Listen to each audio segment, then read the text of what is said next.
नमस्कार, रात के 9 बज चुके हैं। मैं ब्रजेश राजपूत हाजिर हूं दिन भर की बड़ी खबरें लेकर आपके अपने कार्यक्रम द एडिटर शो में, जिसमें आप और हम करेंगे विस्तार से चर्चा उन सभी बड़ी खबरों की जो आपसे हमसे जुड़ी हुई हैं। आज की शो की शुरुआत करेंगे एमपी के सीएम डॉक्टर मोहन यादव के अमेठी वाले शो से, जहां जानेंगे कि आखिर मोहन यादव का यूपी से क्या है रिश्ता। दूसरी खबर वो उनकी जिनकी राहों में कांग्रेस ने सितारे बिछा दिए थे, लेकिन वो बम फोड़ते हुए बीजेपी में शामिल हो गए। कौन है वो नेता और कांग्रेस को अब क्या होगा नुकसान, जानेंगे विस्तार से। तीसरी खबर लाल किताब वाली, जिसको हाथ में लेकर आज राहुल गांधी छत्तीसगढ़ पहुंचे और उस लाल किताब के जरिए चुनाव जीतने का लगे दावा कर दें। चौथी खबर नाराज विधायक की, जो छत्तीसगढ़ के कोरबा में अपने ही क्षेत्र की जनता से नाराज हो गए। विधायक के नाराज होने के पीछे क्या था कारण और कौन है वो विधायक, वो आपको बताएंगे। इसके बाद आप मेरे साथ विस्तार से गुना शिवपुरी से बीजेपी प्रत्याशी ज्योतिरादित्य सिंधिया का एक्सक्लूसिव इंटरव्यू और उनके अनोखे अंदाज में चल रहा चुनाव प्रचार भी देखेंगे। मध्य प्रदेश के मुख्यमंत्री डॉक्टर मोहन यादव की मांग इन दिनों मध्य प्रदेश के बाहर की हिंदी पट्टी के राज्यों में बढ़ गई है। तभी तो पार्टी ने उनको देश की हॉट सीट अमेठी में केंद्रीय मंत्री स्मृति ईरानी का पर्चा भरवाने भेज दिया। डॉक्टर यादव ने न केवल पर्चा भरवाया बल्कि स्मृति ईरानी के लिए भीड़ भाड़ वाला रोड शो भी किया। इधर अमेठी में यादव वोटर भी कम नहीं है, तो डॉक्टर मोहन यादव ने अमेठी में भी कृष्ण जन्मभूमि में मंदिर बनाने की बात कहकर अपने यदुवंशियों का दिल जीतने की कोशिश की। देखिए ये रिपोर्ट।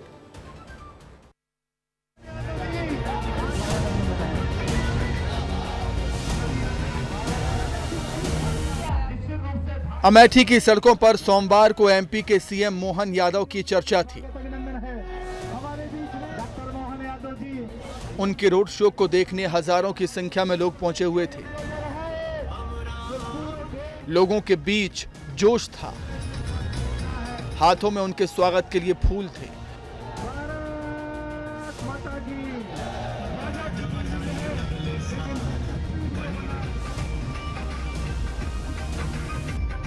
दरअसल सीएम यादव अमेठी से बीजेपी के प्रत्याशी स्मृति ईरानी का नामांकन भरवाने अमेठी पहुंचे थे, जहां उन्होंने मेगा रोड शो में भी हिस्सा लिया।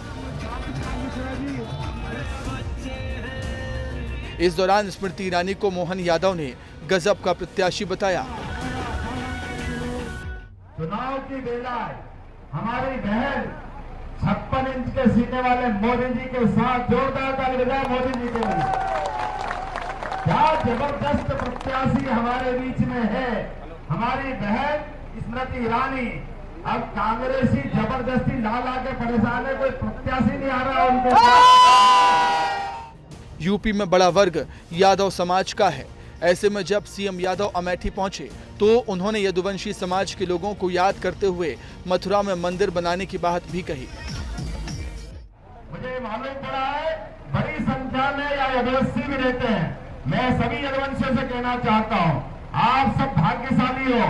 5000 साल पहले भी भगवान कृष्ण ने धर्म के लिए पूरा जीवन कुर्बान किया था। पूरे जीवन में सदैव धर्म की लड़ाई लड़ी और आज हमारे सामने पुनः वो समय आया है। अरे जब हमारे राम जी का आनंद आ गया, बाबा महाकाल का महाआनंद आ गया महालोक का, तो हमारे मथुरा वाले कृष्ण कन्हैया ने क्या बिगाड़ा, उनको भी मुस्कुराना चाहिए। सीएम यादव ने कांग्रेसी और समाजवादी पार्टी के परिवारवाद पर भी निशाना साधा और पीएम मोदी को सबका साथ सबका विकास करने वाला बताया। मैं उस पार्टी से आता हूं जो सबका साथ सबका विकास कहती नहीं है, करके दिखाती है, और उसका प्रमाण मेरा खुद का है। मैं बड़ा आश्चर्य से लेता हूं, कई यहाँ के अपने झंडा बरदारों ने कहा कि वो कौन है, हम तो पहचानते नहीं। हाँ भैया, तुम क्यों पहचानोगे, आपको पहचानने देना भी नहीं है, क्योंकि आप आपके घर वालों के अलावा किसी को पहचानते नहीं हो। ये इस प्रदेश का और देश का दुर्भाग्य। अरे कोई और यादव बच्चा क्यों मुख्यमंत्री नहीं बन सकता। लोगों को सीएम ने अपना पुराना परिचय दिया और बताया कि उनके पूर्वज आजमगढ़ से हैं। मेरा सौभाग्य है, देवताओं की धरती, भगवान राम की, भगवान कृष्ण की इस धरती पर और मुझे इस बात का और आनंद है, मेरे पूर्वज भी आजमगढ़ से ही बिहार होते मध्य प्रदेश पहुंचे थे, तो मुझे अपने घर में आकर के जो आनंद हुआ है। इस मेगा शो में सीएम यादव ने अमेठी में स्मृति ईरानी के लिए प्रचार तो किया ही, बल्कि पूरे प्रदेश में ये संदेश देने का काम भी किया कि यादव समाज सिर्फ एक राजनीतिक पार्टी और परिवार तक सीमित नहीं है, बल्कि बीजेपी में भी यादव समाज के लिए बड़ा पद और कद है। ब्यूरो रिपोर्ट, विस्तार न्यूज। यूपी के पहले डॉक्टर मोहन यादव बिहार, राजस्थान और छत्तीसगढ़ में भी ऐसे ही चुनाव प्रचार कर पर्चा भरवा चुके हैं। उनका दिलचस्प अंदाज में जनता से संवाद करना भी लोगों को भाता है, इसलिए मध्य प्रदेश के बाहर पार्टी का जिम्मा भी उनको ही लगातार सौंपा जा रहा है। और इंदौर में वो हुआ जिसका डर कांग्रेस को चुनाव शुरू होने से पहले से ही सता रहा था, यानी कि अपने प्रत्याशी के भागने और पार्टी बदलने का खतरा। मगर चौथे चरण के नामांकन फॉर्म उठाने के आखिरी दिन ही इंदौर में बीजेपी ने आखिर बम फोड़ दिया। कांग्रेस के प्रत्याशी अक्षय कांति बम ने बीजेपी नेताओं के साथ जाकर अपना नामांकन का पर्चा उठा लिया और मुख्यमंत्री के सामने बीजेपी में शामिल हो गए। कांग्रेस भौचक्की रह गई। प्रदेश अध्यक्ष जीतू पटवारी के शहर में उनकी पसंद के प्रत्याशी का पाला बदलवाकर बीजेपी ने पटवारी पर गहरी चोट कर दी। पर्दे के पीछे क्या क्या होता रहा, देखिए इस रिपोर्ट में। कांग्रेस में फूटा बम, बीजेपी की हुई बम बम। सोमवार की सुबह इंदौर राजनीतिक ड्रामे के नाम रही, जिस कांग्रेस ने अक्षय बम को इंदौर में अपना मानकर उम्मीदवार बनाया था, उन्होंने कांग्रेस को बाय बाय कर अपना नामांकन लोकसभा प्रत्याशी के रूप में वापस ले लिया है। चुनाव के पहले हुए इस सियासी ड्रामे में सबसे अहम भूमिका कैलाश विजयवर्गीय की रही, जिनकी कार में सवार होकर कांग्रेस के उम्मीदवार अक्षय कांति बम कलेक्ट्रेट पहुंचे, जहां उन्होंने अपना निर्वाचन वापस ले लिया। कैलाश विजयवर्गीय ने खुला दिल दिखाकर अक्षय का स्वागत किया। उन्होंने सोशल मीडिया पर लिखा कि इंदौर से कांग्रेस के लोकसभा प्रत्याशी अक्षय कांति बम का भाजपा में स्वागत है।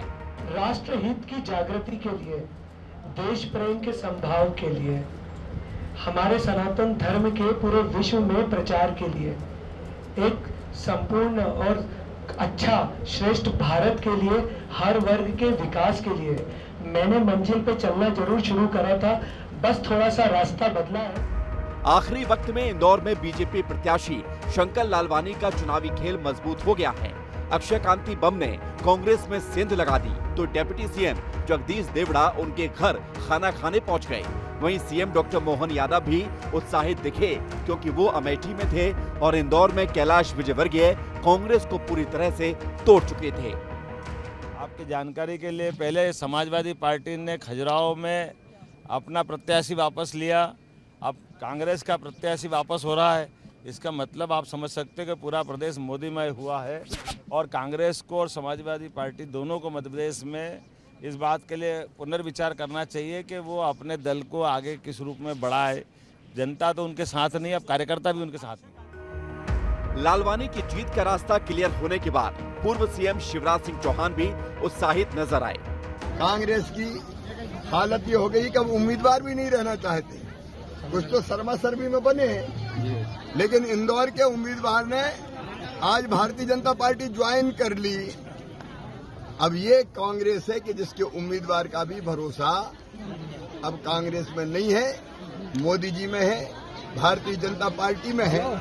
जब कांग्रेसियों को पता लगा कि उनका उम्मीदवार धोखा दे चुका है, तो उन्होंने कलेक्ट्रेट में जमकर हंगामा किया।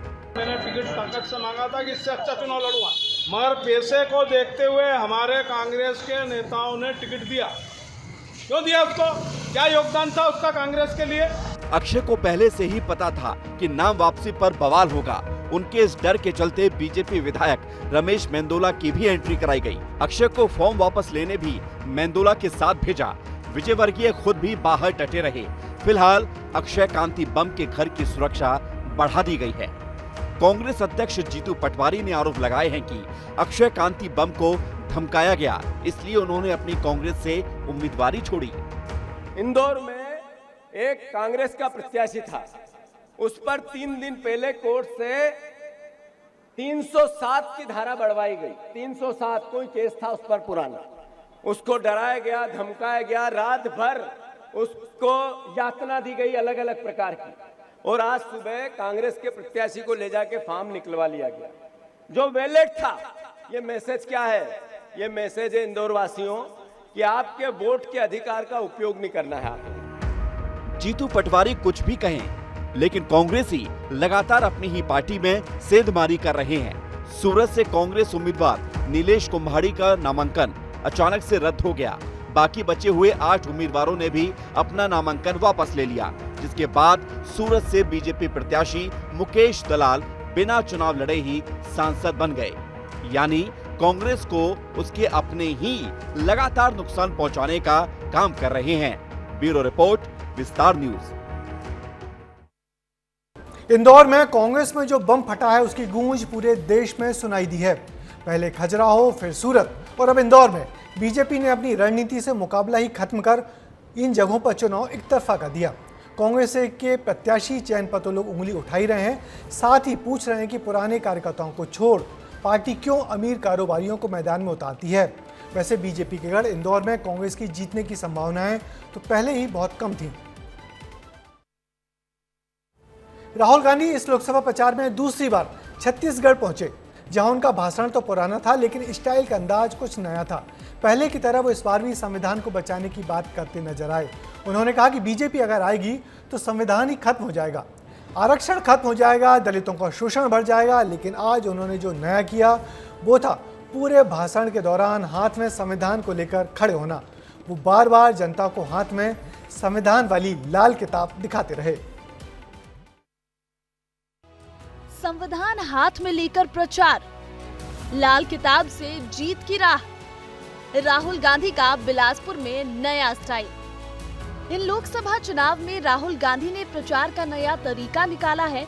वो छत्तीसगढ़ के बिलासपुर में देवेंद्र यादव के प्रचार में पहुंचे थे, जहां उनके हाथ में संविधान की किताब दिखी। ये गरीबों की रक्षा करता है, प्रोटेक्शन देता है, उनके भविष्य की देखभाल करता है। राहुल ने बीजेपी पर संविधान को खत्म करने का आरोप लगाया। एक तरफ वो कॉन्स्टिट्यूशन को खत्म करने में लगे हैं और दूसरी तरफ कांग्रेस पार्टी इसको बचाने की कोशिश कर रही है। राहुल ने कहा कि हम अंग्रेजों से लड़े थे, इसलिए हम संविधान की किताब को ज्यादा अच्छे से समझते हैं। कांग्रेस पार्टी कहती थी ये संविधान के लिए हम लड़े थे, अंग्रेजों से हम लड़े थे, हम इस किताब को बहुत अच्छी तरह समझते हैं। बीजेपी के 400 पार वाले नारे पर भी राहुल गांधी ने निशाना साधते हुए कहा कि अब बीजेपी 150 पार की भी बात नहीं कर रही है।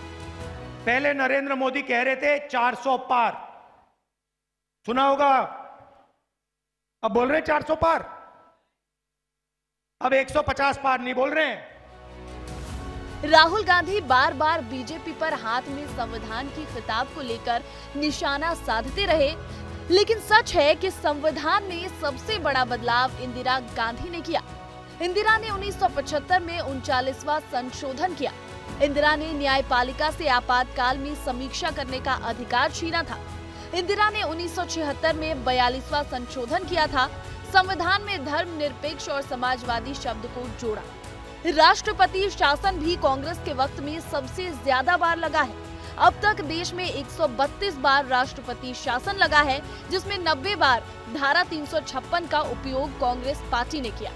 देश आजाद होने के ठीक बाद 1951 में सबसे पहले प्रयोग पंडित जवाहरलाल नेहरू ने किया। इंदिरा गांधी के कार्यकाल में धारा 356 का उपयोग 1966 से 1977 तक 36 बार किया गया। यानी बीजेपी पर सवाल उठाने से पहले राहुल को अपनी पार्टी और परिवार को देखना चाहिए। वहीं संविधान खत्म करने के आरोप से पहले संविधान पर पूरा रिसर्च भी उन्हें कर लेना चाहिए। ब्यूरो रिपोर्ट, विस्तार न्यूज। चुनाव में ऐसी बयानबाजी तो ठीक है, लेकिन संविधान को लेकर उनकी सटीक चर्चा करना जरूरी है, क्योंकि देश के संविधान के मूल रूप को कभी नहीं बदला जा सकता। इसलिए इस तरह के दावे करना कि संविधान खत्म हो जाएगा वो ज्यादा तार्किक नहीं लगता। जनता को अपने नेताओं से चुनाव के दौरान नाराज होते तो कई बार दिखा है, मगर आज जो खबर हम आपको दिखा रहे हैं उसमें तो पूरा मामला ही उल्टा हो गया। नेताजी खुद ही अपनी जनता से नाराज हो गए।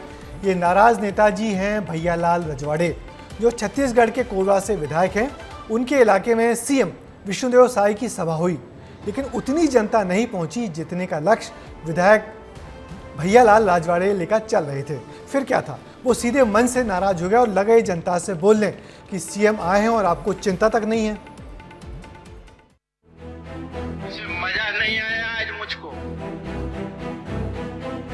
क्या तकलीफ हो गया था आप लोगों को? इधर के लोगों में कोई मतलब नहीं है।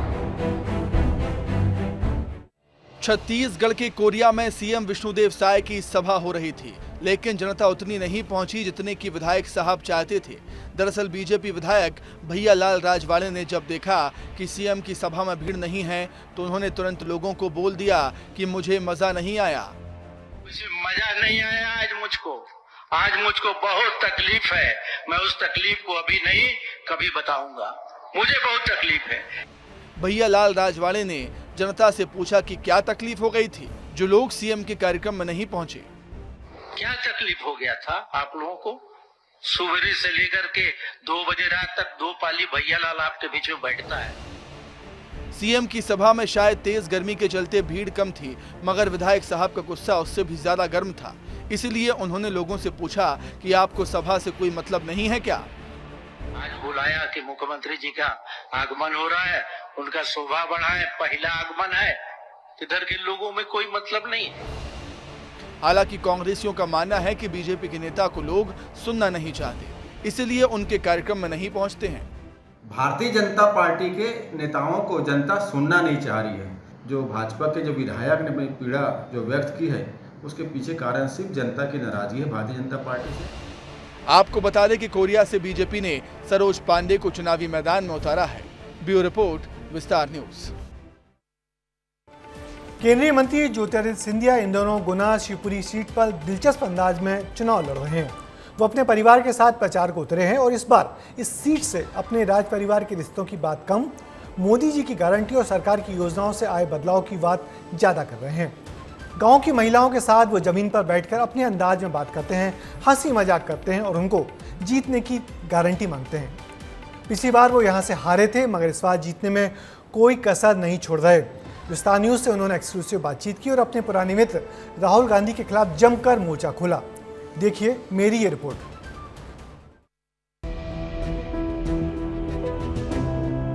जैसा फेविकॉल है ना, फेविकॉल। अरे भैया, मैं तो मुंगावली के सड़कों का दर्जी हूँ।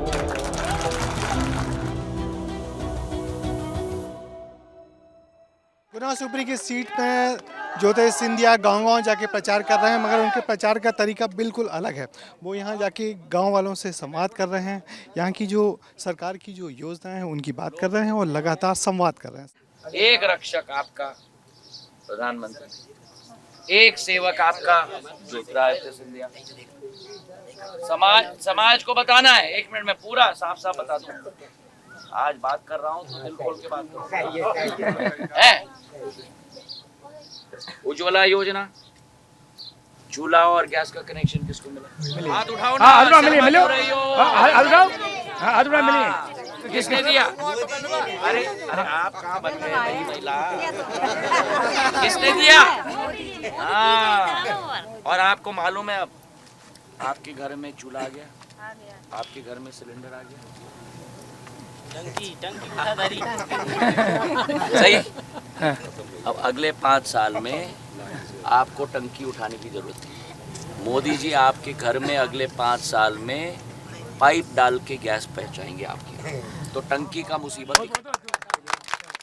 गुना शिवपुरी संसदीय सीट से सिंधिया परिवार का पुराना नाता है। 18 चुनाव में से 14 चुनाव सिंधिया परिवार के लोगों ने जीते हैं। पहले यहाँ पे राजमाता सिंधिया रही हैं। ज्योतिरादित्य सिंधिया के पिताजी माधव सिंधिया यहाँ से सांसद रहे लंबे समय तक, और 4 बार सांसद रहने के बाद ज्योतिरादित्य सिंधिया एक बार 6वीं बार मैदान में उतरे हैं। पिछली बार वो यहाँ पे चुनाव हार गए थे, मगर इस बार पूरी तैयारी के साथ बीजेपी की तरफ से चुनाव मैदान में उतरे हैं और जनता से गाँव-गाँव जाकर संवाद कर रहे हैं।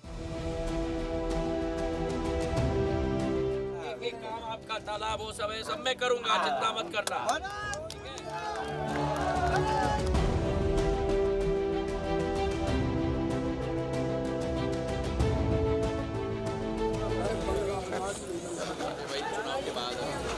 सिंधिया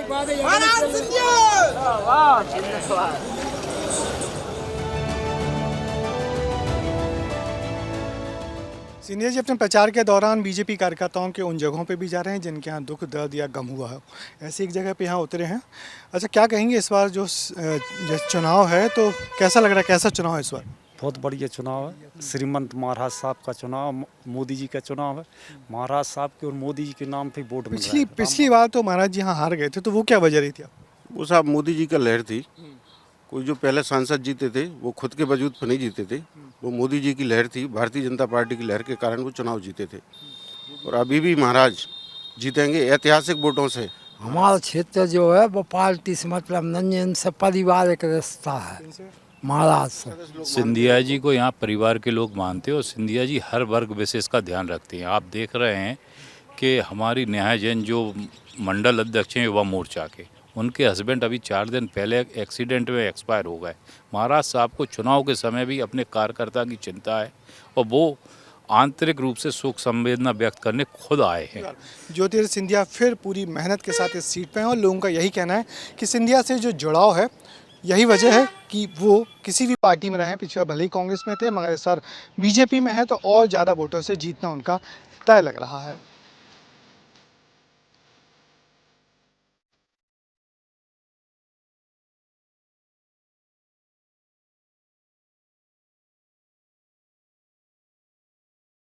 जब 2002 में मैं यहाँ का था, हाईवे के ऊपर बसा हुआ हूँ, तो अब भोपाल से सीधे इसी रोड से आप मुंगावली चंदेरी होते हुए पिछोर पकड़ते हुए झांसी भी जा सकते हो, ग्वालियर भी जा सकते हो, कोटा भी जा सकते हो। 4 ट्रेन की स्टॉपिंग हुई। आज मुंगावली में तिरुचिरापल्ली से भगत की कोठी की स्टॉपिंग। एक गांव का सड़क मैंने बनाया, अपना खून पसीना टपका के मैंने आपके लिए बनाया है मेरे भाई और बहनों। मुंगावली की नई मंडी और मुंगावली का केंद्र विद्यालय के बाद चंदेरी की जनता ने मांगी तो चंदेरी में मैंने केंद्र विद्यालय बना दिया। मध्य प्रदेश की गुना शिवपुरी सीट बड़ी दिलचस्प सीट है। यहाँ देश में हुए पहले चुनाव में यहाँ पर हिंदू महासभा का प्रत्याशी जीता था। उसके बाद विजयाराजे सिंधिया यहाँ पर दूसरे चुनाव में आई और तब वो यहाँ पर कांग्रेस की प्रत्याशी बन के जीती थी। विजयाराजे सिंधिया उसके बाद यहाँ पर स्वतंत्र पार्टी यानी कि जो राजा महाराजाओं की पार्टी थी उससे जीती, फिर वो जनसंघ से भी जीती। तो 6 बार वो यहाँ से विजयाराजे सिंधिया सांसद रहीं। उसके बाद उनके बेटे यानी कि माधव सिंधिया यहाँ पर जनसंघ की टिकट से जीते। जनसंघ की टिकट से जीतने के बाद उसके बाद वो निर्दलीय प्रत्याशी बन के यहाँ से लड़े, जीते और फिर 2 बार कांग्रेस की सीट पे जीते, यानी कि 4 बार वो भी यहाँ से सांसद रहे। उनके बेटे ज्योतिरादित्य सिंधिया यहाँ से 4 बार सांसद रह चुके हैं। 5वीं बार यानी कि पिछला चुनाव हारे थे और 6वां चुनाव लड़ने के लिए इस बार पार्टी बदल के मैदान में उतरे हैं।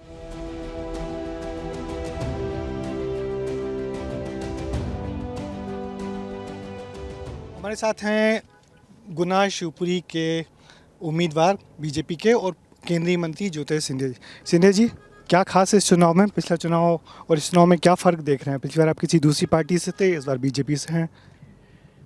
मेरी तो सेवा भाव का लक्ष्य है और उस सेवा भाव के लक्ष्य की पूर्ति के लिए राजनीति केवल एक माध्यम है। और मैं अपना सौभाग्य मानता हूं कि प्रधानमंत्री नरेंद्र मोदी जी के नेतृत्व में मुझे एक मौका मिला है भारतीय जनता पार्टी के एक कार्यकर्ता के रूप में गुना संसदीय क्षेत्र से प्रत्याशी बनने का, और पूरी कर्मठता के साथ और पूरे संकल्प के साथ और पूरे सेवा भाव के साथ प्रधानमंत्री जी ने जो विश्वास मुझ में जताया है, उस विश्वास पर खड़े उतरने की पूरी कोशिश कर रहा हूँ। सर, मोदी जी का बयान आया है कि जो राहुल गांधी है उन्होंने राज्य महाराजाओं के बारे में भला बुरा कहा है, नवाबों का पक्ष लेते हैं। वो राज्य महाराजाओं को हमेशा खलनायक बनाते हैं और नवाबों की बादशाहों की तारीफ करते हैं। लोग ने कभी इतिहास न पढ़ा हो, उनसे क्या अपेक्षा किया जाए। और जो लोग केवल तुष्टीकरण की सोच रखते हैं, उनकी यही विचारधारा होती है। और आज उनको नीचे दिखाने का काम राहुल गांधी जी कर रहे हैं। उनको जाके अपना इतिहास पढ़ना चाहिए। सर, राहुल गांधी का एक बयान अभी आया ट्विटर पे कि उन्होंने कहा है कि बीजेपी आरक्षण हटाओ गैंग है। आरक्षण संविधान दोनों नष्ट करने पे तुली हुई है। जो पार्टी स्वयं भारत तोड़ो गैंग बन गई है, वो तो यही कहेगी दूसरों के बारे में। अपने आप तो कुछ सकारात्मक करने की मंशा तो है ही नहीं।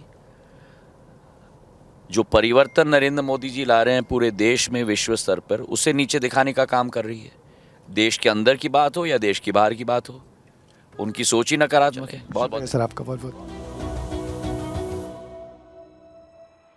किसान को 6,000 रुपया मोदी जी से और 6,000 रुपया मोहन यादव जी से मिल रहा है। मेरे भाई और बहनों, तालियों की गड़गड़। बुलेटिन के आखिर में हम आपको अपना खास सेगमेंट चलते चलते दिखाते हैं। देश में चुनाव चल रहे हैं, ऐसे में देखते हैं नेताओं के कुछ वो वायरल वीडियो जो बड़े दिलचस्प हैं। सबसे पहले आपको दिखाते हैं बस्ता से कांग्रेस प्रत्याशी कवासी लखमा का आदिवासी अंदाज वाला डांस।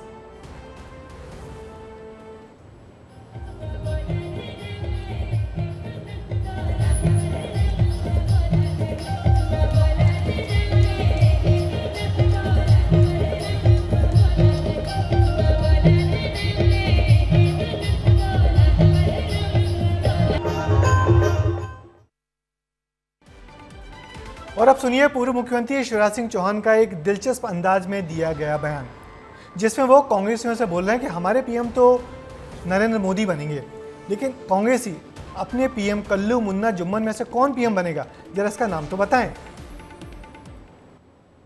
मोदी जी प्रधानमंत्री है और मोदी जी प्रधानमंत्री बनेंगे। अब कांग्रेस इंडी गठबंधन ये तो बताए उनका प्रधानमंत्री कौन होगा। धन्नू पन्ना कल्लू लल्ला मन्ना जुम्मन, अरे कुछ बताओ तो भैया। चलते चलते में अब हम आपको दिखाते हैं छत्तीसगढ़ के बिलासपुर से कांग्रेस प्रत्याशी देवेंद्र यादव का वीडियो, जो नगर पंचायत बोदरी के अध्यक्ष परदेशी ध्रुवंशी की बेटी की शादी में पहुंचे और वहां उन्होंने जमकर ठुमके लगाए।